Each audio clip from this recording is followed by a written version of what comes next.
창세기 18장 16절부터 33절 제가 봉독해 드리겠습니다. 하나님의 말씀을 들으십시오.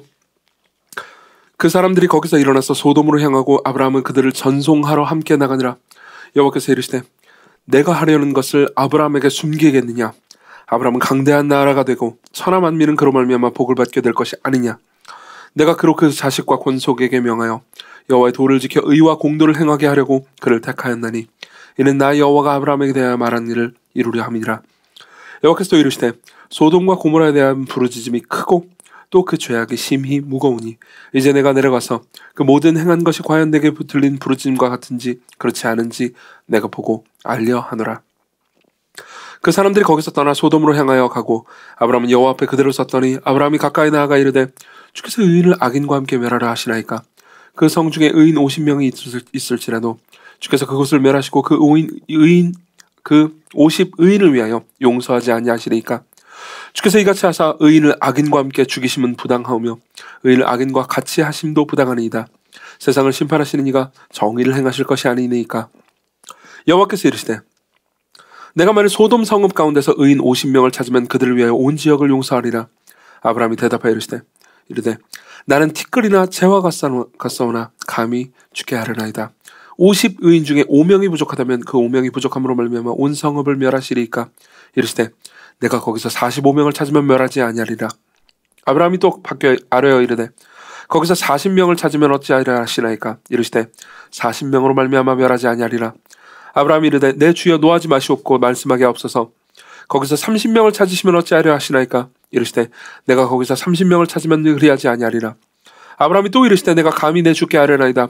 거기서 20명을 찾으시면 어찌하리라 하시나이까? 이르시되 내가 20명으로 말미암아 그리하지 아니하리라. 아브라함이 또 이르되 주는 노하지 마옵소서. 내가 이번만 더 아뢰리이다. 거기서 10명을 찾으시면 어찌하려 하시나이까? 이르시되 내가 10명으로 말미암아 멸하지 아니하리라. 여호와께서 아브라함과 말씀을 마치시고 가시니 아브라함도 자기 곳으로 돌아갔더라. 아멘. 우리는 삶을 살아갈 때 보통 이제 정의를 원하게 됩니다. 누군가 악을 행하는 것을 봅니다. 혹은 악을 행하는 것 때문에 어떤 피해자가 나타난 걸 봅니다. 그걸 뭐 근처에서 봐도 상관없고요. 그리고 예컨대 여러분들이 신문기사나 언론에서 봐도 그러니까 정의감이 올라옵니다. 다시 말하면 가해자가 받았으면 좋겠다 하는 마음이 들죠. 이건 나쁜 게 아닙니다. 종종 이게 이제 그러니까 쓸데없는 복수심으로 자기를 이제 뭐라고 해야 될까요? 좀 먹는 경우도 있긴 하지만 그래도 가해자가 처벌을 받기를 바라는 마음 자체는 나쁜 것이 아닙니다. 오히려 정의로운 거죠. 그런 마음이 없는 것이 정의롭지 않은 것이라고 말할 수도 있습니다. 하지만 종종 이게 간단하게 모든 것이 처리되는 것이 아니라는 것을 알게 될 때가 있습니다. 다시 말하면 그 가해자가 내가 사랑하는 사람이라면 어떨까요? 이야기가 좀 복잡해집니다. 그리고 이런 문제들은요, 우리가 삶에서 종종 경험하는 겁니다.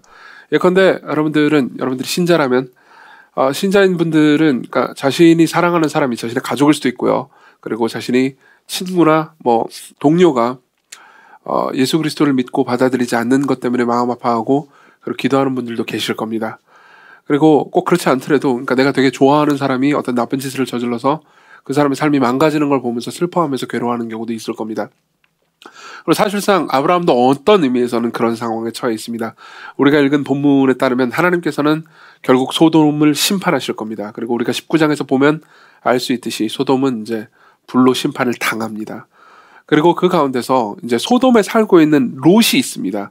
롯은 아브라함의 조카였죠. 롯을 향한 아브라함의 마음은 좀 특별했던 것 같습니다.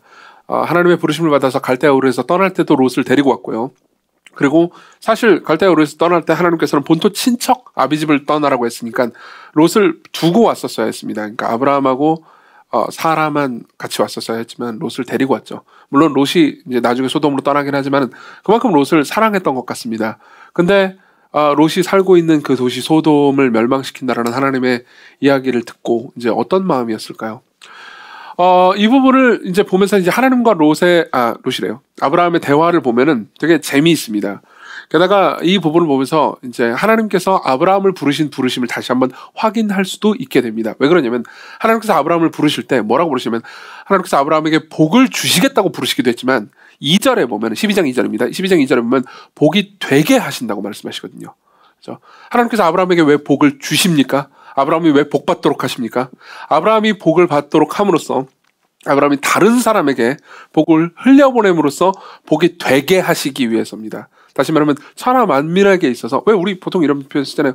너는 나한테 복덩이라고. 그렇죠? 제 자식들은 저한테 복입니다. 그렇죠? 그리고 여러분들이 아브라함이 그렇듯이 여러분들 모두가 복이 되도록 하나님께 부르심을 받은 겁니다. 그럼 그게 무슨 의미일까요? 사실은 이제 우리가 이 본문을 보면서 아브라함이 복이 된다는 말이 무슨 의미인지 서서히 앞으로 계속해서 이해하게 될 겁니다. 그래서 저는 이제 전체 본문을 통해서 이런 말씀을 드릴 겁니다. 첫 번째로는 하나님께서 복이 되도록 아브라함을 초청하시는 장면을 볼 겁니다. 초반부에 이제 그 장면이 나와요. 그리고 두 번째로는 복이 되도록 나아가는 아브라함의 모습을 볼 겁니다. 아브라함의 소위 중복이도라고 볼 수 있는 장면이죠. 그 장면을 이제 22절부터 33절까지 쭉 볼 겁니다. 그리고 마지막으로 우리가 어떻게 복이 될 수 있는지 이렇게 볼 겁니다. 처음에는 하나님 이야기를 할 거예요. 우리가 복이 되도록 초청하시는 하나님. 그 다음으로는 이제 아브라함이 어떻게 복이 되도록 나아가는지 아브라함 이야기를 볼 겁니다. 마지막으로 우리 이야기를 보도록 하죠. 첫 번째로는 이제 하나님 이야기부터 시작해 보겠습니다. 자, 16절부터 봅시다. 그 사람들이 거기서 일어나서 소돔으로 향하고 아브라함은 그들을 전송하러 함께 나가니라. 우리가 지난주에 이미 봤지만 이제 하나님께서 아브라함을 찾아오셨습니다. 정확히 말하면 세 사람이 찾아왔습니다. 세 사람 중에 둘은요 천사임이 분명하고요. 그리고 한 존재는 스스로를 여호와라고 밝힙니다. 우리는 이 존재가 여호와의 사자라는 것을 압니다.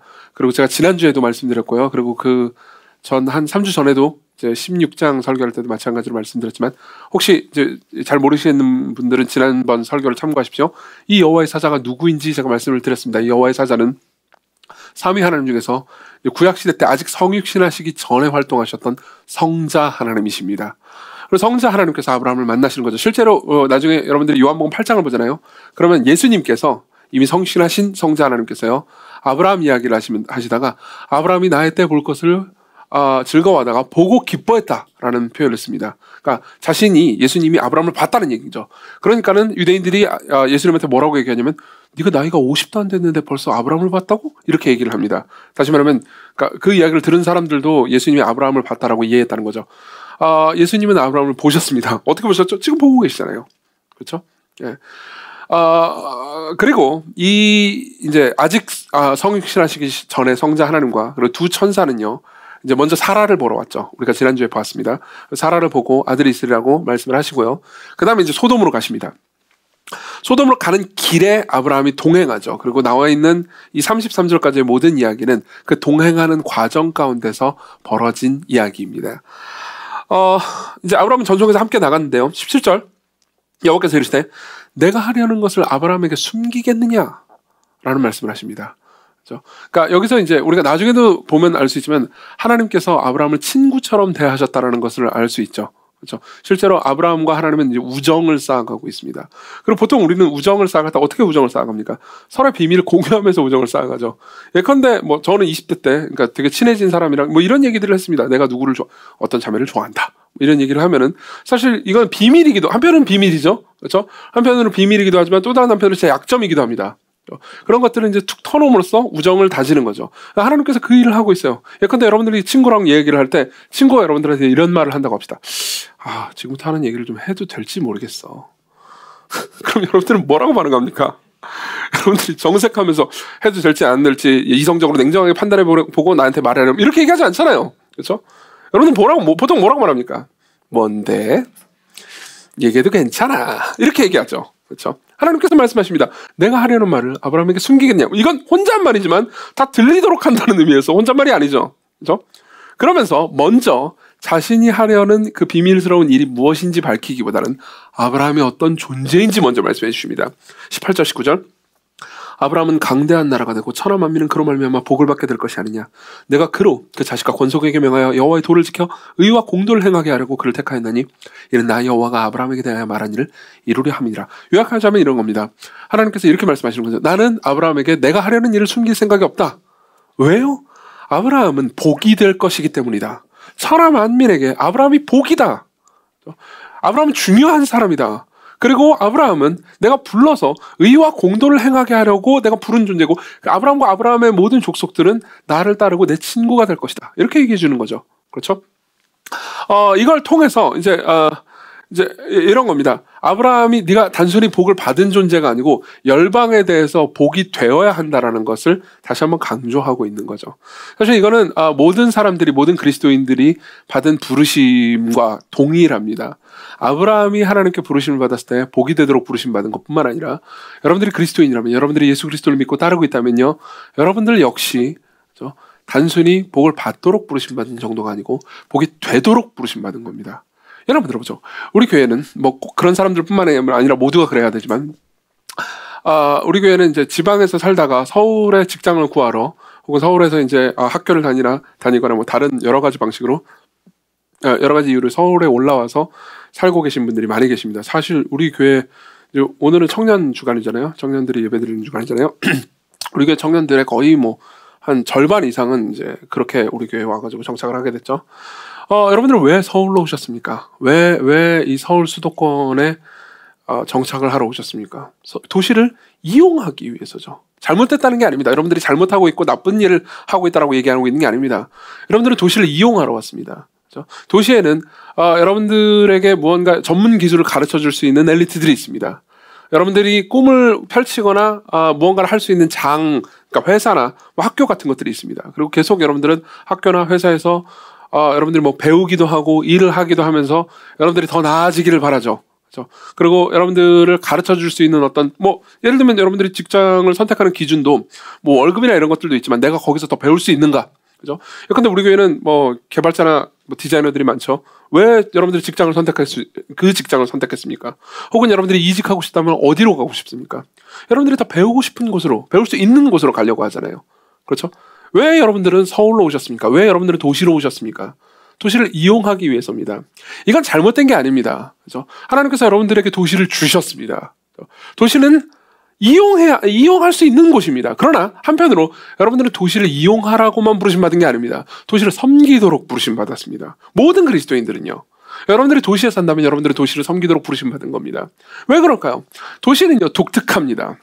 우리가 소돔의 사례를 보면서도 나중에 이제 보겠지만, 그리고 성경에 나오는 도시 이야기가 굉장히 많습니다. 나중에 시간이 되면 이 주제로 여러분들에게 말씀을 전할 기회도 있을 겁니다. 도시는요, 가장 부유한 사람과 가장 가난한 사람들이 한데 모여 있습니다. 도시는 가장 지적으로 뛰어난 사람과 그렇지 않은, 지적인 교육의 기회를 거의 받지 못한 사람들과 함께 모여 있습니다. 도시는 정서적으로 가장 안정적이고 도덕적으로 윤리적으로 뛰어난 사람들과 정서적으로 가장 불안하고 도덕적 윤리적으로 최악의 모습을 보이는 사람들이 같이 모여 있습니다. 도시 안에는 하나님의 형상으로 하나님의 형상이 이룰 수 있는 최고의 모습과 하나님의 형상으로서 타락한 인간의 모습이, 최악의 모습이 같이 어우러져 있습니다. 저는 어떤 사명을 받았는지 아십니까? 저는 도시에 있는 사람들에게 복음을 전함으로써, 그렇죠? 이 사람들이 가지고 있는 지적이고 그리고 부유하고 정서적으로 안정되고 그리고 도덕적으로 우월한 이 사람들이 가지고 있는 자원과 지식과 모든 좋은 것들을 이쪽으로 흘려보내도록 여러분들에게 말씀을 전하도록 부르심 받은 겁니다. 바꿔서 말해보자면 여러분들도 그런 부르심을 같이 받은 겁니다. 아브라함은 도시를 위해서 기도합니다. 그리고 하나님께서도요, 아브라함을요, 복으로 부르신 거죠. 그죠? 사람 만민에게 복이 되도록 부르신 겁니다. 그리고 나서 자 보십시오. 아브라함을 그렇게 규정하시고 20절 21절에 보면 되게 재미있는 부분이 나옵니다. 여호와께서 이르시되, 이 20절 21절은 그러니까 고대 근동의 다른 종교를 가진 사람이 이 20절 21절을 보면 대단히 이상하고 독특하게 여겼을 겁니다. 여호와께서 이르시되 소돔과 고모라에 대한 부르짖음이 크고 그 죄악이 심히 무거우니 내가 이제 내려가서 그 모든 행한 것이 과연 내게 드린 부르짖음과 같은지 그렇지 않은지 내가 보고 알려 하노라. 자 보십시오. 이때부터 이제 하나님께서는 자신의 비밀, 자신이 하는 일을 본격적으로 말씀을 하십니다. 어떤 내용입니까? 소돔과 고모라가 너무너무 악하다. 그러니까 어떻게 할 겁니까? 내가 심판하겠다. 내가 불로 심판할 거다. 이렇게 말씀하시는 거죠. 근데 되게 재밌는 부분이 있습니다. 21절이 진짜 재밌는 건데요. 내가 보고 알려 하노라 라는 말씀을 하십니다. 내가 이제 내려가서 그 모든 행한 것이 과연 내게 들린 부르짖음과 같은지 그렇지 않은지 내가 보고 알겠다. 내가 보고 확인해 보겠다라는 거예요. 근데 이거는요, 이제 하나님의 섭리뿐만 아니라 하나님의 그 속성을 아는 사람들이라면 되게 재미있을 만한 부분입니다. 저는 이제 월요일 날 이 본문을 이제 이렇게 본문을 주회를 하면서 이 21절을 보면서 슬며시 웃었습니다. 왜 그런지 말씀드릴게요. 하나님 전지하신 분이십니다. 그리고 모든 곳에 계신 분이십니다. 그 말은 하나님께서는요, 모든 걸 아시는 분이라는 거죠. 하나님께서는 소돔이 죄를 저지르는지 안 저지르는지 그냥 보고 하실 수 있습니다. 그분은 또한 정의로운 분이십니다. 생각해보면, 보세요. 20절 보면 소돔과 고모라에 대한 뭐라고 그러죠? 부르짖음이 크다고 말합니다. 그죠? 그리고 또 보고 그냥 아실 수 있습니다. 이미 부르짖음이 있었어요. 이거 되게 재미있는 부분입니다. 소돔과 고모라는 굉장히 사악한 도시였고요. 그 안에는 악이 창궐하고 있었습니다. 그 안에 악이 창궐했다는 것은 아주 많은 피해자들을 양산했다는 거죠. 그리고 그 피해자들은 여러모로 부르짖었습니다. 그 피해자들 중에서 분명히 이런 사람들도 있었을 겁니다. 신이시여, 당신이 과연 존재한다면 이런 악이 창궐하는 걸 보면서 도대체 뭘 하십니까? 라고 부르짖는 사람도 있었을 겁니다. 어떤 사람은 뭐 하나님을 찾지도 않고 그냥 자신이 당한 고통과 괴로움 때문에 신음하는 사람들도 있었겠죠. 하나님께서는 그 모든 신음을 다 들으셨습니다. 하나님께서는 그거 다 듣고 계십니다. 여기 잠깐 이야기를 좀 세겠습니다. 다른 이야기를 좀 해보죠. 여기 계신 분들 중에서요, 아직 기독교 신앙이 없으신 분들 중에 이 부분에 있어서 불편한 부분을 가지고 계신 분들이 계실 겁니다.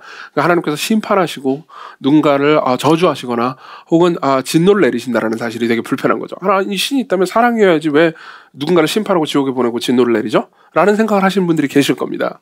근데 사실 이거는요, 가만히 좀 깊이 생각해 보잖아요. 그러면은 만약 하나님께서 역으로 한번 생각해 보죠. 하나님께서 심판하시지도 않고 진노하시지도 않고 그리고 하나님께서 저주를 내리시지 않잖아요. 그럼 여러분들은 그런 하나님을 예배하거나 존경할 수 있을까요? 바꿔서 얘기해 볼까요? 여러분들은 히틀러가 저지른 그 수많은 수백만 명을 죽였잖아요. 그 악을 보고도 하나님께서 나는 본질적으로 사랑하니까 히틀러를 심판하지 않고 그냥 천국에서 행복하게 살도록 두겠어 라고 하나님께서 만일 말씀하신다면 여러분들은 그런 하나님을 존경하고 예배할 수 있겠습니까? 좀 더 와닿게 말해볼까요? 여러분들이 삶을 살면서 여러분들의 눈에서 피눈물을 나게 만든 누군가가 있을 수 있을 겁니다. 뭐 지금 당장 기억나는 분들도 계시겠죠. 근데 만약 하나님께서 그 사람의 죄에 대해서 아무것도 따져 묻지 않고 그냥 나는 무조건 사랑이니까 네가 남들한테 무슨 피해를 끼쳤든 간에 나는 너를 그냥 무조건 용서하고 받아들여. 그렇게 얘기한다면 여러분들은 그런 하나님을 존경하고 예배할 수 있겠습니까? 그렇지 않을 겁니다. 하나님께서 진노하신다는 것은, 하나님께서 심판하신다는 것은요, 한편으로 피해자에게 거대한 위로가 됩니다. 이건 위로인 동시에 경고가 되죠. 여러분들이 누군가에게 피해를 받았습니까? 누군가가 여러분들을 가혹하게 가해했습니까? 여러분들이 부르짖는 신음을 하나님께서는 들으셨습니다. 그 말은 여러분들이 하나님 안에서 위로를 얻을 수 있다는 얘기입니다. 바꿔서 말해서 이건 경고가 되기도 하죠. 여러분들이 누군가의 눈에 피눈물을 흘리게 했습니까? 여러분들은 누군가를 억울하게 만들었습니까? 그렇다면 이 이야기는 여러분들에게 경고이기도 합니다. 그렇죠? 근데 보세요. 진짜 이상한 부분은 그겁니다. 그러면 그렇게 정의로운 하나님께서 소돔과 고모라를 그냥 심판하시면 끝나는 겁니다. 그렇죠? 근데 뭐라고 말씀하시냐면 21절 내려간답니다. 아니 하늘에서 다 하실 수 있다고요. 그죠? 내려가서 그 모든 행한 것이 과연 내게 들린 부르짖음과 같은지 그렇지 않은지 내가 직접 보고 알겠다라고 말씀하시는 거죠. 이건 무슨 말일까요? 로버트 알터라는 구약학자가 있습니다. 제가 아브라함 설교하면서 여러 번 인용했던 학자입니다. 이 사람은 히브리 문학 쓰는 기법에 있어서 전문가입니다. 그리고 이 사람은요 21절과 22절의 본문을 주석을 하면서 이런 이야기를 합니다. 21절과 22절에는요 고대 근동의 법률 용어로 꽉 차 있다고 말합니다. 무슨 말이냐면 이런 거죠. 21절은요 이렇게 얘기하는 겁니다. 물론 하나님은 모든 걸 다 아세요. 그냥 하늘에서 소돔이 지금 죄를 저지르고 있고 피해자들이 양산되고 있구나. 그냥 내가 불을 던져가지고 없애버리겠다. 이렇게 하셔도 됩니다. 그렇지만 하나님께서는요. 심지어 그 사람들이 가해자라 하더라도 그 사람들을 뭐 속된 말로요. 배꼽의 때처럼 여기기를 원치 않습니다. 무슨 말이냐면 사법적 절차를 밟기를 원하시는 겁니다. 법에 관심이 있으시거나 잘 아시는 분들이라면요. 예컨대 요즘 같은 경우는 CCTV나 뭐 블랙박스 이런 것들이 잘 기록이 잘 돼 있잖아요. 그러니까 증거 채집이 쉽단 말이에요. 그렇죠? 근데 누가 범인인지 CCTV에 딱 찍혀가지고 얼굴이 다 찍혀가지고 증거가 사실 빼도 박도 못한 상황이라 하더라도 법률적 절차로는 반드시 그 가해자를 불러서 이야기를 듣고 수사를 하게 돼 있습니다. 그러나 재판 과정에도 방어권을 주죠. 그죠? 그런 겁니다. 하나님께서 이렇게 보시는 겁니다. 소돔이 하고 있는 모든 일을 잘 아십니다. 소돔에 있는 악한들이 저지른 악을요, 저지른 그들보다 훨씬 더 완벽하게 잘 아십니다. 그럼에도 불구하고 하나님께서는 조사를 시작하시는 거죠. 왜 하나님께서 두 천사와 함께 왔을까요? 이 두 천사는 수사관들인 겁니다. 우리가 나중에 19장에서 보겠지만 이 수사관들이요, 수사하러 소돔으로 들어갑니다. 그래서 그리고 나서 22절에 되게 재밌는 거죠. 그러니까 무언가 여기서 우리는 하나님의 딜레마 혹은 하나님 안에 있는 이게 되게 놀라운 부분입니다. 하나님의 마음 안에 있는 갈등을 보는 겁니다. 그 사람들이 거기서 떠나 여기서 그 사람들은 2명의 수사관들입니다. 전사들이요. 소돔으로 향하여 가고 아브라함은 여호와 앞에 그다음 뭐라고 돼 있죠? 그대로 섰다고요. 그대로 섰더니 여기서 그대로 섰더니라고 번역된 단어 있잖아요. 이 단어는 고대 근동의 법정 장면에서 변호사가 판사를 대해서 말을 할 때의 용어입니다. 무슨 말이냐면 하나님께서 아브라함을 부르신 거예요. 아브라함을 그냥 부른 게 아니고요. 변호사로 부르신 거죠. 이렇게 얘기하는 겁니다. 아브라함은 충분히 그럴 만한 정황이 있었으니까요. 왜냐하면 소돔에는 누가 살죠? 롯이 살니까요. 하나님께서 이렇게 얘기하는 겁니다. 내가 저들을 보면, 저 소돔을 보면 지금 당장이라도 불을 내려서 멸망시키는 게 맞다. 그렇죠? 근데 하나님의 내면에 갈등이 있습니다. 하나님께서는 심판하시고 진노하시는 것을 그렇게 즐기지 않는 것처럼 보입니다. 그렇죠? 그러면서 이렇게 말씀하시는 거죠. 제발 누군가가 그들과 나 사이에 좀 섰으면 좋겠다. 제발 누군가가 아브라함 네가 내 사이와 나와 소돔 사이에 서라. 그래서 그들의 행위, 그들의 잘못에 대해서 일단 좀 변호해봐라. 나한테 이야기를 해라.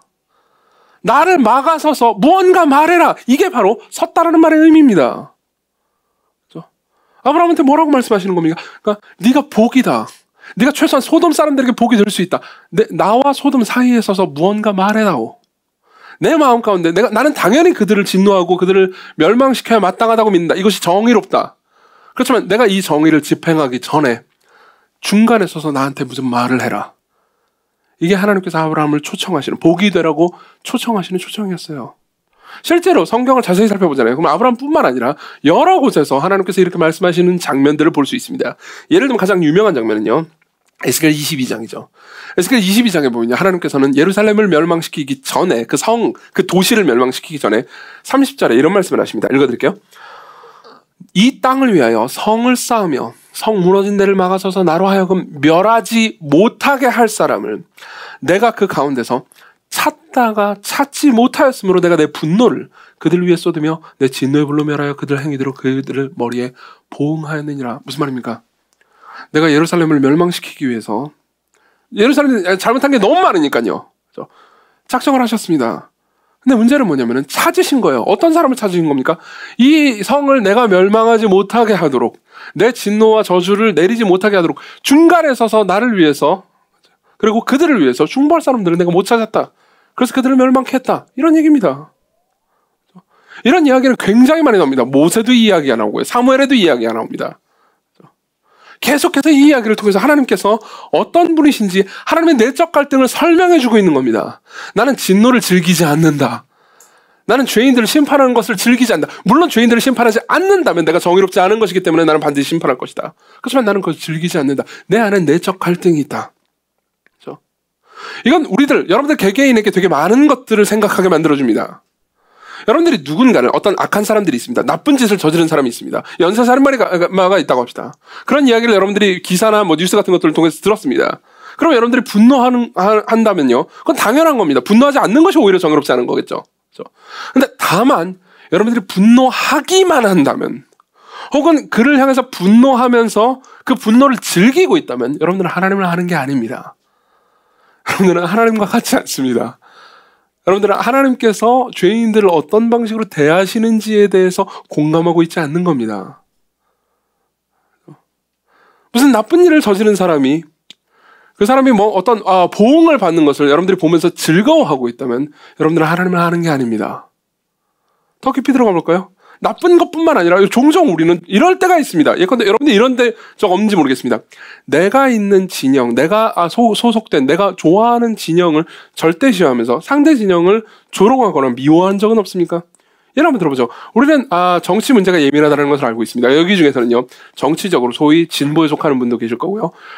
그리고 보수에 속하는 분들도 계시겠죠. 그렇죠? 제가 어느 쪽에 속하라고 여러분들에게 말씀드리는 것이 아닙니다. 다만 여러분들이 이렇게 될 수도 있습니다. 특정 정파에 속해서 물론 모든 사람들을 둘로 딱 갈라놓을 수도 없습니다. 근데 내가 속한 정치적인 것이 절대적인 선이고 상대 정치적인 입장이 나쁜 것이라고 악마화시킨 다음에 저 사람들 그냥 미워하고 있잖아요. 그러면 우리는요, 하나님께서 사람들을 어떻게 대하시는지 잘 모르고 있는 겁니다. 심지어 저기 있는 저쪽의 정치 진영 혹은 뭐 내가 속한 신학적인 진영과 이제 다른 사람이 속한 신학적인 진영을 보면서 저기 속한 사람이 어떤 잘못이나 윤리적인 실수를 저질러 가지고 사람들에게 비난받고 있는데 내가 그게 고소해. 그럼 우리는 하나님이 어떤 분이신지 알지 못하고 있는 겁니다. 하나님께서는 소돔이 멸망하게 하는 것을 주저하신 분이라는 거죠. 그러면서 아브라함을 초청하십니다. 그럼 아브라함은 어떻게 나아갔습니까? 아브라함은 어떻게 하나님 앞에서 변호를 시작했습니까? 자, 두 번째, 복이 되도록 어떻게 아브라함이 나아갔는지 봅시다. 자, 23절부터 봅시다. 아브라함이 가까이 나아갑니다. 일단 나아가요. 그러면서 말하는 거죠. 주께서 의인을 악인과 함께 멸하라 하시나이까? 25절까지 읽어드릴게요. 주께서 의인을 악인과 함께 멸하라 하시나이까? 그 성 중에 의인 50명이 있을지라도 주께서 그곳을 멸하시고 그 50의인을 위하여 용서하지 아니하시리까? 주께서 이같이 하사 의인을 악인과 함께 죽이시면 부당하오며 의인을 악인과 같이 하심도 부당하니이다. 세상을 심판하시는 이가 정의를 행하실 것이 아니니까. 자, 보십시오. 아브라함은 지금부터 도시를 위해서 기도합니다. 이제 소돔이라는 성읍을 위해서, 그때 당시 도시가 다 성이었으니까요. 기도합니다. 근데 이렇게 되게 재미있는 부분이 있습니다. 아브라함의 이 중보 기도를 자세히 보면 총 3가지 특징을 볼 수 있는데요. 첫 번째로는 아브라함이 롯만 위해서 기도하는 것이 아니고 도시 전체를 위해서 기도한다는 거죠. 생각해보면 보세요. 아브라함 입장에서는 하나님께서 소돔을 다 날려버리겠다, 다 불태워버리겠다. 그러면 엄밀히 보면 아브라함 입장에서 기쁜 소식일 수도 있습니다. 그렇죠? 보세요. 여러분들이 살고 있는 지역이 있습니다. 뭐 여러분들이 예를 들면 대림동이나 뭐 어디 뭐 신림동이나 이런 데 살고 있어요. 그렇죠? 근데 대림동이나 신림동이나 이런 동네에 뭐 이렇게 막 좀 막 온몸에 막 그림을 그리는 뭐 굉장히 깡패 집단이 있다고 합시다. 되게 이 사회적인 무리를 일으키는 어떤 뭐 집단이 있다고 해보세요. 그럼 경찰에 와가지고 내가 쟤네들을 다 쓸어버리겠다, 그냥 감옥으로 다 보내버리겠다. 그러면 여러분들에게 좋은 소식입니까, 나쁜 소식입니까? 좋은 소식이죠. 그렇죠? 아브라함은 가나안 땅 중간쯤에 살고 있었고요. 그리고 이제 이 소돔은 그 남동쪽에 있었습니다. 그리고 물이 좀 많은 지역이죠. 거기서 그냥 동네 깡패였어요. 근데 아브라함 입장에서, 아브라함이 이제 이때 정도면 어느 정도 거부가 되어 있었거든요. 수하에도 사람들이 많았습니다. 그럼 소돔 입장에서 저 아브라함 돈도 많고 그러니까 한번 공격해가지고 끝장내볼까 하는 마음을 언제든지 먹을 수 있었던 거고, 그런 소돔을 하나님께서 멸망시키신다. 그러면 좋은 소식이죠. 그렇죠? 근데 아브라함은 소돔을 그냥 멸망시키라고 말하지 않습니다. 그러니까 하나님께서 자기를 왜 부르셨는지 이제 아브라함은 알고 있는 거죠. 아브라함은요, 그냥 자신이 잘 되고 잘 먹고 잘 살고 자신이 그냥 복된 삶을 사는 것이 하나님께서 자신을 부르신 이유가 아니라는 것을 알고 있는 겁니다. 자신의 복이 되는 것이, 다른 사람들에게 복덩어리가 되는 것이, 다른 천하 만민의 복의 근원이 되는 것이 자신의 부르심이라는 걸 이해하고 있는 겁니다. 자, 그리고 나서 두 번째로는요, 두 번째 되게 재미있는 특징인데요. 아브라함은요, 이건 데렉 키드너라는 구약학자가 한 말입니다. 아브라함은 여기서 신학적 탐구를 하고 있습니다. 되게 재미있는 신학적 탐구를 하고 있죠. 그리고 실제로 23절부터 25절을 읽은 고대 근동 사람들은요, 아브라함이 한 말의 급진성에 대해서 되게 많이 놀랐을 겁니다. 이런 말을 한다고? 미친 거 아니야? 이렇게 생각했을 겁니다. 왜 그런지 말씀드릴게요. 보십시오. 23절. 아브라함이 가까이 나아가 이르되 주께서 의인을 악인과 함께 멸하라 하시나이까? 여러분들이 이 말을 듣고 어떤 생각이 드십니까? 그러니까 아브라함은 지금 이런 얘기를 하고 있는 겁니다. 물론 소돔에 악인들이 꽉 차 있죠. 소돔 시민들의 한 99%가 악인이라고 합시다.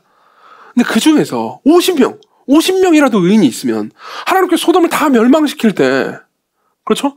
그 50명 다 같이 죽으면 그 50명 억울하잖아요. 그건 잘못된 거 아닙니까? 라고 묻는 겁니다. 그럼 여러분들이 이 질문에 대해서 어떻게 평가하십니까? 우리는 다 이 질문에 대해서 맞네. 아브라함의 여러분들을 동의하실 겁니다. 그렇지만 게르하르트 폰 라드라는 학자가 있습니다. 이 사람은 이제 고대 근동의 정황과 문학상에서 이 질문조차도 하나님 앞에 굉장히 무례한 질문이었을 거라고 얘기해 줍니다. 무슨 말인지 아십니까? 보십시오. 이때는요, 지금과 같은 개인주의 사회가 아니었어요. 지금은요, 내가 저지른 죄에 대해서 나 혼자 처벌받는다는 것이 일종의 상식이 된 사회입니다. 근데 이때는 그렇지 않았어요. 이때는 그 누구도, 고대 근동의 어떤 종교도, 그리고 그 누구도, 어떤 한 집단인데 그 집단의 대다수가 타락했으면은 씨를 말려버려야지, 거기는 모든 사람 다 죽여야지 라고 생각했어요. 우리나라만 해도 과거에는 뭐 삼족을 멸한다 이런 말들이 있었잖아요. 그렇죠? 뭐 어떤 사람이 잘못을 하면은 뭐 그 사람은 반역을 했어. 그러면 그 자손들까지 다 죽여버리고 그랬잖아요. 그걸 사람들이 도덕적으로 잘못됐다고 생각하지 않았습니다. 왜냐하면 집단주의 사회였기 때문이죠. 이때도 마찬가지였습니다.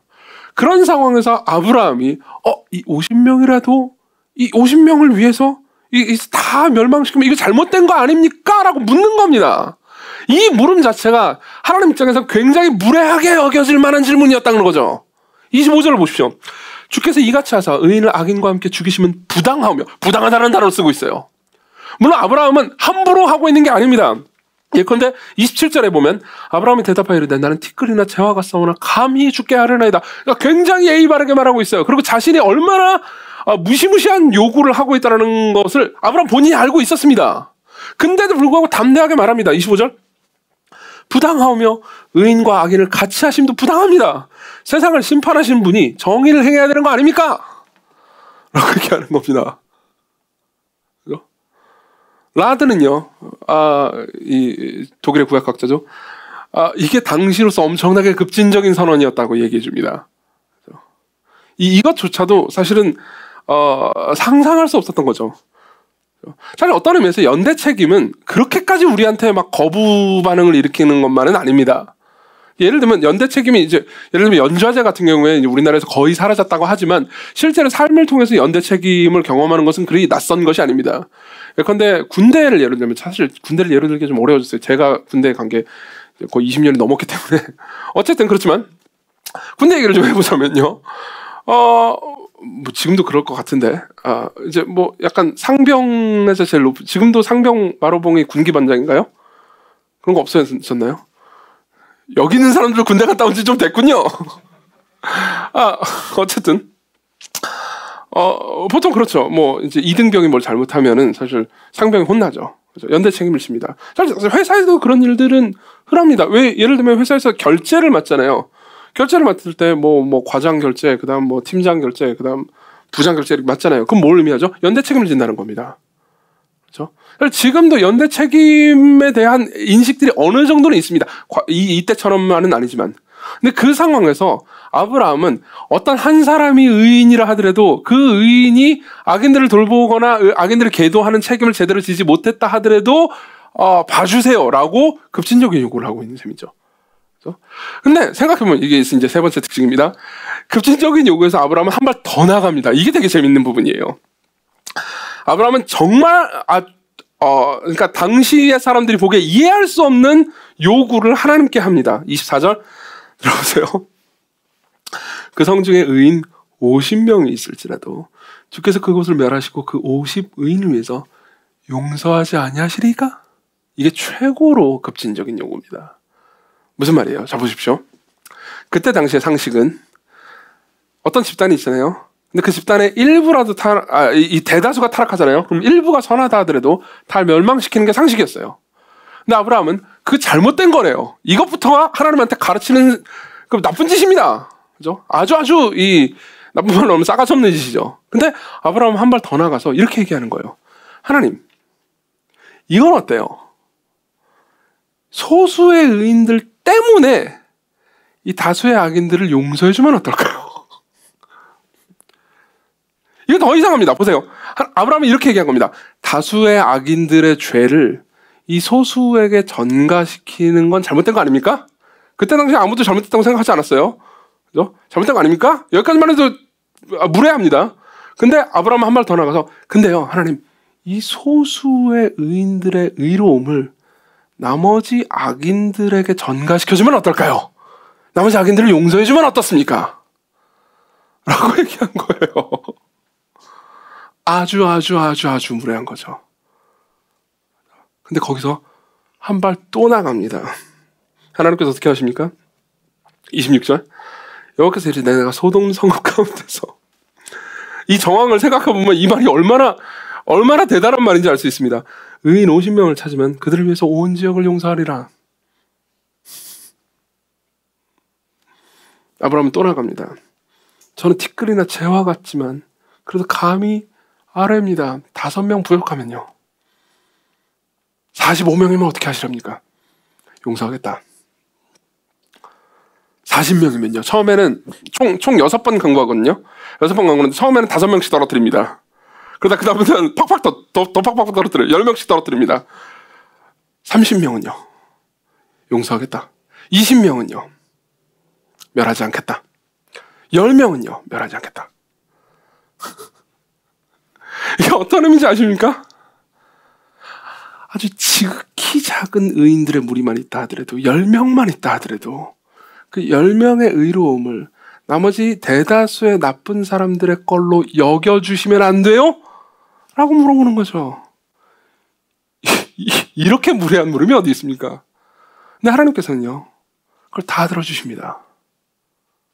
그리고 33절 여호와께서 아브라함과 말씀을 마치시고 가시니 아브라함도 자기 곳으로 돌아갔더라.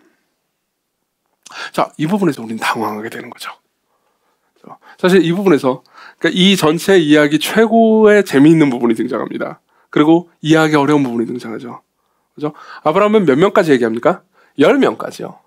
자, 그러면 그 다음에 우리는 그냥 간단히 상상의 나래를 펼 수 있습니다. 10명까지 했으면 그 다음부터 9명은 왜 안 됩니까? 라고 물어볼 수 있는 거잖아요. 5명은요. 1명은요. 근데 아브라함은 더 묻지 않습니다. 그리고 집으로 가버리죠. 왜요? 왜요?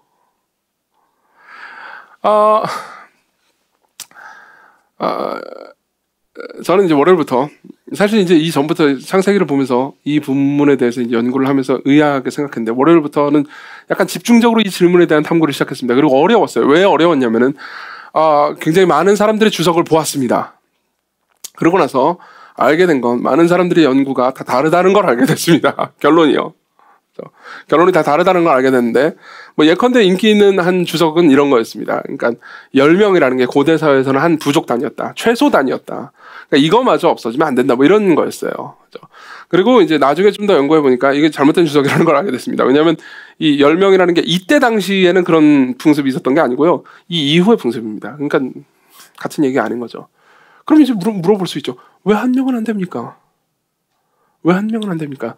연구하다가 월터 브루그만이라는 학자의 주석을 읽게 됐습니다. 그리고 이 주석과 더불어서 이제 묵상을 보면서 왜 아브라함이 1명까지 얘기하지 않았는지 그리고 그게 어떤 의미인지를 이해하게 됐죠. 브루그만의 말을 인용해 드리겠습니다. 숫자에 관련된 논의는 돌연히 중단된다. 이유. 첫째로 숫자 논의가 10명 선에서 끝난다는 점에서 그 중단은 놀라운 것이다. 만일에 우리가 수학자처럼 생각한다면 꼭 10명이어야 하고 9은 안 되느냐는 물음을 던질 수도 있다. 그러나 그렇게 하면 핵심을 놓치게 된다. 하나님과의 대화가 중단된 것은 의로운 자들의 의가 악을 이길 수 있다는 핵심적인 사실이 확립되었기 때문이다.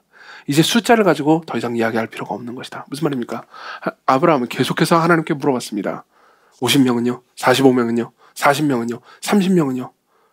하나님은 계속 뭐라고 말씀하시죠? 이게 대단히 무례한 요구라는 것을 알면서도 계속 용서하겠다. 멸하지 않겠다. 그렇게 하겠다. 이렇게 말씀하십니다. 그럼 더 이상 물어볼 필요가 없는 거죠. 상상력을 발휘해 보십시오. 아브라함이 여기서 1명은요? 그러면 하나님께서 뭐라고 대답하셨을까요? 야, 10명까지 내가 봐주는데 1명은 너 무례하잖아. 그렇게 했을까요? 아니요. 그럴 리가 없죠. 더 이상 숫자를 줄일 필요가 없는 겁니다. 한편으로는 그래요. 한편으로는 그렇습니다. 아브라함은 하나님을 안 거죠. 하나님을 안 거죠. 여기서 아브라함은 하나님을 안 겁니다. 하나님께서는 이 의로운 소수의 의인 때문에라도 악인들을 멸하지 않으실 수 있는 분이구나. 이게 한편의 진리입니다. 근데 또 다른 한편의 진리가 있어요. 자, 그래서 결국 어떻게 됐습니까? 19장 가면 어떻게 되죠? 그래서 1명의 의인 때문에 결국 모든 사람들이 살아나나요? 하나님께서 소돔을 안 멸하시나요? 아니요. 소돔은 멸망당했습니다. 그건 뭘 의미하죠? 아브라함은 알았던 겁니다. 이 대화를 계속하면서 1명도 없다는 걸요. 롯은요. 물론 베드로후서에 보면요. 롯을 의로운 사람이라고 말합니다. 그렇지만 롯은요. 상대적 의인이었을 뿐이에요. 그걸 어떻게 합니까? 19장의 나머지 부분을 보잖아요. 나중에 우리가 보긴 하겠지만 정말 끔찍한 롯의 만행이 기록되어 있습니다. 롯 역시 악했어요. 롯 역시 악했습니다. 아브라함은 아는 거예요. 보십시오. 한편으로는 하나님을 압니다. 하나님을 압니다. 더 이상 물어볼 필요가 없어요. 더 이상 물어볼 필요 없이 하나님께서는 용서해 주실 겁니다. 근데 또 다른 한편으로 하나님을 알지만 또 다른 한편으로 사람을 압니다. 롯뿐만 아니라 자기 자신도 그들을 살리고 용서할 수 있을 만큼 온전한 의인이 아니라는 걸 압니다. 아브라함은 롯을 확신할 수 없습니다. 그렇죠? 아브라함은 인간의 의로움을 확신할 수 없습니다. 그리고 이야기가 끝나죠. 그럼 우리는 물어볼 수 있습니다. 이 이야기의 교훈이 뭡니까? 이 이야기가 왜 기록된 겁니까? 이 이야기를 통해서 우리는 뭘 할 수 있습니까? 물론 우리가 창세기의 내용만 보면요, 아브라함이 복이 되기 위해서 중보를 시작했지만 결국은 아브라함의 중보가 실패한 것처럼만 보입니다. 물론 19장에 보면요, 롯은 결국 살게 됩니다. 롯과 이제 딸들은 살게 돼요. 예. 그리고 그것도 아브라함의 중보기도 때문이라는 걸 알게 됩니다. 그건 나중에 보겠습니다. 19장에서 자세히 볼게요. 근데 재밌는 건 뭐냐면은 이겁니다. 결국 멸망했어요. 의인은 없었죠. 그렇죠? 그럼 이것만 보면 그냥 아브라함의 실패한 이야기처럼만 보입니다. 그렇지만 이야기 전체를, 성경 전체의 가르침에 염두에서 이걸 보잖아요. 그러면 이 본문을 통해서 우리가 어떻게 복이 될 수 있는지를 생각할 수 있습니다. 바꿔서 얘기해보자면 우린 이런 질문에 답을 할 수 있습니다. 여러분들이 누군가를 위해서 기도합니다. 그렇죠? 누군가가 잘못을 했습니다. 그리고 그 사람을 하나님께서 용서해 주시길 여러분들이 기도하고 있습니다. 여러분들이 신자라면요, 여러분들이 예수님을 믿지 않는 사람을 위해서 여러분들은 기도할 수 있습니다. 저 사람이 하나님의 진노와 저주 아래 있지 않게 하시고 복음을 듣고 변화를 받아서 하나님 저 사람 구원해 주세요라고 기도할 수도 있죠. 여러분들 중에서 그렇게 기도하는 사람들도 있을 겁니다. 혹은 눈물을 흘리면서 매일 기도하는 분들도 계실 수 있습니다. 그것이 여러분들의 삶의 아픔인 사람들도 있을 겁니다. 그럼 여러분들은 물어볼 수 있죠. 그 사람이 정말로 구원받을 거라는 걸, 내 기도가 무의미하지 않을 거라는 걸, 내 기도를 하나님께서 듣고 계실 거라는 걸 나는 어떻게 할 수 있습니까? 이 이야기를 성경 전체에 확대해서 보면요, 되게 재미있는 사실을 하나 알 수 있습니다. 자, 아까 제가 이런 말씀을 드렸습니다. 지금 아브라함과 대화를 나누고 있는 이 하나님이 어떤 분이시죠? 구약시대 때 여호와의 사자라고도 등장하시고 스스로를 늘 하나님이라고 주장하십니다. 이분은 아까도 말씀드렸듯이 구약시대 때 일하셨던 성자 하나님입니다. 그리고 이 성자 하나님이 지금 아브라함과 대화를 나누고 있다는 걸 알잖아요. 그리고 나서 우리가 신약 성경으로 넘어가잖아요. 그럼 놀라운 걸 알 수 있습니다. 여러분 혹시 그걸 아십니까? 아브라함이 하나님과 지금 이 대화를 나누기 이전에, 한참 전에요, 성자 하나님도 성부 하나님과 더불어서 이것과 비슷한 대화를 나눈 적이 있다는 것을 아십니까? 신약 성경을 자세히 살펴보잖아요. 특히 요한복음을 살펴보잖아요. 그러면은 계속해서 예수님은요, 자신이 십자가에 못 박혀 죽고 자기 백성들을 위해서 희생을 당하는 것이 성부 하나님의 명령이었다라는 이야기를 계속해 주십니다. 예컨대 한 말씀만 읽어드리죠. 요한복음 10장 17절, 예수님이 내 목숨을 버리는 것은 그것을 내가 다시 얻기 위함이니 이로 말미암아 아버지께서 나를 사랑하시느니라. 이를 내게서 빼앗는 자가 있는 것이 아니고 내가 스스로 버리노라. 예수님께서 스스로 버리세요. 근데 뭐라고 말씀하십니까? 나는 버릴 권세도 있고 다시 얻을 권세도 있으니 이 계명은, 내가 죽는 것은, 내가 죽어야 하는 이 계명은 내 아버지께서 받았노라. 요한복음 17장에도 비슷한 얘기가 있습니다. 아버지께서 내게 하라고 주신 것을 내가 이룬다라는 말씀이 있습니다. 그 내게 하라고 주신 것이 뭐죠? 십자가에 못 박혀 죽는 거죠. 그 외에도 아주 많은 구절들이, 예를 들면 스가랴 3장에도 비슷한 구절이 있고요.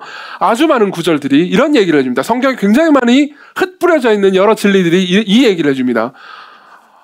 인간이 구원을 원하기도 전에, 인간이 나를 구원해달라고 하나님을 찾기도 전에 성부 하나님과 성자 하나님 간에 약속이 있었다고요.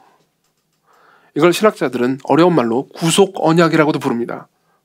제가 되게 친한 교수님 있잖아요. 우병 교수님이라고. 제가 종종 설교 때 인용했죠. 이 분의 전공이 이 구속 언약입니다. 구속 언약에 대한 논문을 쓰셨어요. 구속 언약이라는 건 간단하게 얘기하자면 이런 겁니다. 성경을 통해서 확인할 수 있는 건데요. 이런 내용입니다. 우리가 하나님께 구원을 구하기도 전에 하나님께서는, 성부와 성자 하나님께서는 죄 때문에 진노와 저주를 받아야 되는 우리를 위해서 성자와 성자가 약속을 하십니다. 어떤 약속을 하십니까?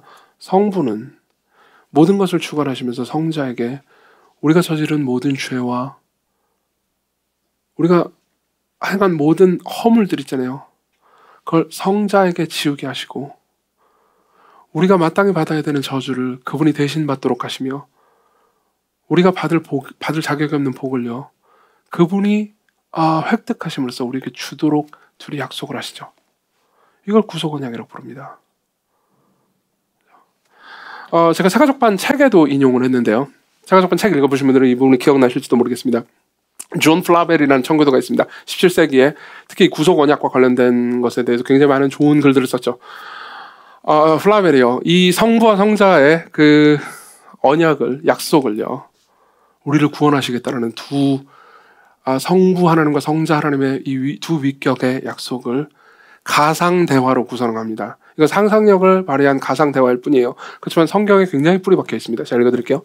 성부와 성자의 가상대화입니다. 성부. 내 아들아, 여기 스스로 지극히 파멸하여 이제 내 공의 앞에 드러나 있는 가련하고 비참한 영혼들이 있다.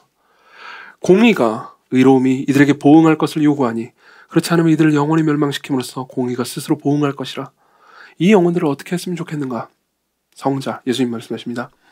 내 아버지여, 저들에 대한 그리고 저들을 위한 저의 사랑이 어느 정도인가 하면 저들이 영원히 멸망당하게 하기보다는 차라리 제가 저들의 보증인으로서 저들을 담당하겠습니다. 아버지의 명세서를 다 가지고 오소서. 저들의 아버지께 무엇을 빚지고 있는지를 제가 보겠나이다. 주여 다 가져오소서. 차후에 계산할 것이 남지 않도록 이제 제 손에 요구하소서. 저들이 아버지의 진노를 겪게 하느니 차라리 제가 겪겠습니다. 저에게 아버지여 저들의 죄값을 물으소서. 그러니까 성부 하나님 말씀하십니다. 하지만 내 아들아, 만일 네가 저들을 떠맡을 경우 마지막 동전 한 입까지 갚아야 할 것이다. 감액 같은 것은 기대하지 말거라. 저들을 봐주려면, 저들을 용서해 주려면 내가 너를 봐줄 수가 없노라. 성자가 말씀하십니다. 기꺼이 그리하겠나이다 아버지여. 아버지께서 하시고자 하는 대로 하소서. 모든 책임을 저에게 물으소서. 설령 이 일이 제게 일종의 파멸임이 드러난다 하더라도 이 일이 제 모든 부요를 다 메마르게 하고 제 모든 보화를 바닥내게 할지언정 그래도 저는 기꺼이 이 일을 맡겠나이다. 내가 내 목숨을 버리는 것은 그것을 내가 다시 얻기 위함이니 이로 말미암아 아버지께서 나를 사랑하시느니라. 이를 내게서 빼앗는 자가 있는 것이 아니라 내가 스스로 버리노라. 나는 버릴 권세도 있고 다시 얻을 권세도 있으니 이 계명은 내 아버지께로부터 받았노라. 자, 보십시오. 그리고 생각해 보세요. 자, 이 장면을 생각해 보세요. 하나님이, 성자 하나님이요, 아브라함하고 대화를 나눠요. 아브라함에게 말씀하십니다. 내가 소돔과 고모라를 멸망시키겠다. 아브라함이 말합니다. 하나님, 대다수가 악하다고 그래가지고 저 작은 의인들을 다 멸망시키는 게 가능합니까? 그건 잘못된 거 아닙니까? 그러면서 더 급진적인 요구를 합니다. 하나님, 이건 어떨까요? 소수의 의인들이 행한 의로움을 다수의 악한 사람들의 걸로 여겨주시면 안 될까요? 엄청나게 무례한 요구죠. 근데 하나님께서는요, 계속해서 용서하겠다, 그렇게 하겠다, 내가 멸하지 아니하리라 라고 대답하십니다. 왜요? 왜 그럴까요? 여러분, 아브라함과 대화를 나누는 이 하나님은 이미 아브라함과 자신이 나누는 이 대화를요, 성부 하나님과 나누신 적이 있습니다. 똑같은 내용이었는지는 우리가 알 길이 없지만 비슷한 내용으로 나누신 적이 있습니다. 그렇죠? 보세요. 아브라함이요, 이놈도 죄인이에요. 우리 이미 많이 봤잖아요. 아브라함이 저지른 죄들을. 앞으로도 볼 겁니다. 얘도 아무것도 아닌 애예요. 근데 아브라함이요, 무슨 일을 하고 있는 겁니까? 아브라함이요, 자신이 성부 하나님께 했던 일을 아브라함이 자기에게 하고 있어요. 여러분 생각해 보십시오. 이때 예수님의 심정이 어땠을까요?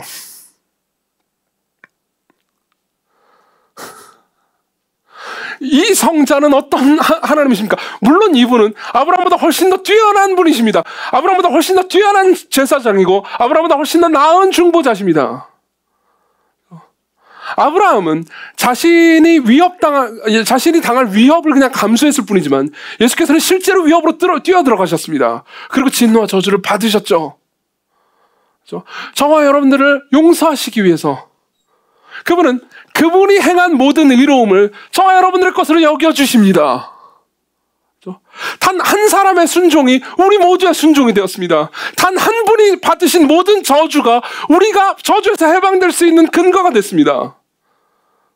그분이 어떤 일을 행하셨습니까? 십자가에서 자신이 용서하고 사랑하려고 했던 그 사람들이 자신을 향해서 저주와 비난을 퍼부으면서 네가 진짜 하나님의 아들이라고? 그럼 십자가에서 내려와봐! 라고 말할 때 그분이 뭐라고 말씀하셨습니까? 성부 하나님께 뭐라고 말씀하셨습니까? 아버지, 저들을 용서해 주십시오. 저들은 지금 자신들이 무슨 일을 하고 있는지 알지 못합니다. 그렇죠? 그분이 여러분들의 중보자십니다. 그리고 그 위대한 중보자가 자신이 성부 하나님께 했던 말을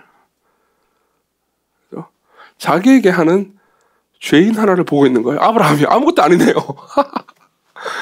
아브라함이 급진적인 요구를 합니다. 하나님, 소수의 의인들의 의를 다수의 악인들에게 전가시켜주면 안 돼요? 왜 안 된다고 말씀하시겠습니까? 그분이 하실 일인데요.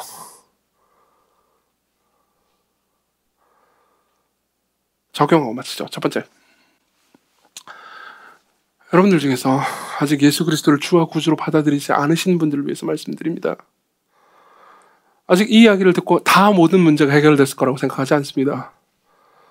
여러분들이 기독교에 대해서 그리고 하나님에 대해서 가지고 있는 의문들이 이 한 번의 설교로 다 해결될 거라고 생각하지 않습니다. 우린 더 많은 대화가 필요할 겁니다. 여러분들이 더 물어보신다면 더 많은 이야기들을 해줄 수 있습니다.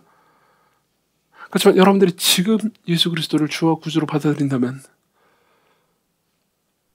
그분이 행하신 모든 선하고 의로운 행동을 여러분들의 것으로 여겨주십니다. 하나님께서요.